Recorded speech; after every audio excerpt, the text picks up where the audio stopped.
న్యాయమూర్తులు ఎవరు నియమిస్తారు? న్యాయమూర్తులే నియమిస్తారు. న్యాయమూర్తులతో కూడిన కొలీజియం నియమిస్తుంది. ఒకప్పుడు ఎవరు నియమించేవాళ్ళు? ప్రభుత్వం నియమించేది, కేంద్ర ప్రభుత్వం నియమించేది.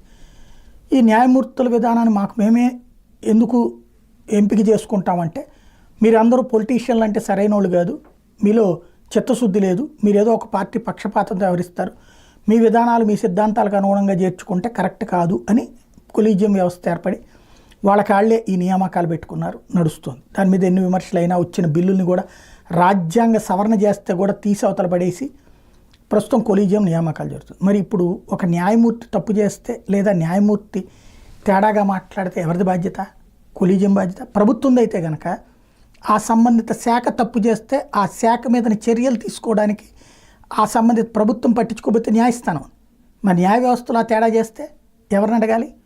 వాళ్ళ కాళ్ళే పిలిచి మాట్లాడతారు. ఇప్పుడు తాజాగా న్యాయ వ్యవస్థ చరిత్రలో మొన్న ఒక న్యాయమూర్తి గారికి సంబంధించి ఇదే విశ్వ హిందూ పరిషత్ సదస్సులో ప్రసంగిస్తూ వివాదాస్పద వ్యాఖ్యలు చేశారని ఆరోపణలు ఎదుర్కొన్న Allahabad high court judge justice Shekhar Kumar Yadav మంగళవారం సుప్రీంకోర్టు కొలీజియం ముందు హాజరయ్యారు. తాజా వివాదం మీద ప్రధాన న్యాయమూర్తి జస్టిస్ సంజీవ్ ఖన్నా నేతృత్వంలో కొలీజియం ఆదేశం మేరకు ఆయన వివరణ ఇచ్చారు. ఈ నెల 8న అలహాబాద్లో నిర్వహించిన విహెచ్పి సదస్సులో జస్టిస్ శేఖర్ కుమార్ యాదవ్ పాల్గొన్నారు. ఉమ్మడి పౌర స్మృతి లక్ష్యాల గురించి మాట్లాడుతూ రెచ్చగొట్టే వ్యాఖ్యలు చేశారంటూ మీడియాలో విమర్శలు వెలువెత్తినాయి.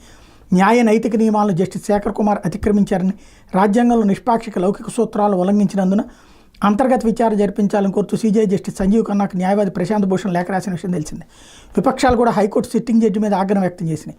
వివాదం మీద అలహాబాద్ హైకోర్టు నుంచి సర్వోన్నత న్యాయస్థానం నివేదిక తెప్పించుకుంది. ఆ తర్వాత జస్టిస్ శేఖర్ కుమార్ యాదవ్ని కొలీజియం ముందుకు పిలిపించి మాట్లాడారు. ఏం మాట్లాడారు, ఏం సమాధానం చెప్పారు, ఏం చర్య అనేది భవిష్యత్తులో తేలాల్సి ఉంది.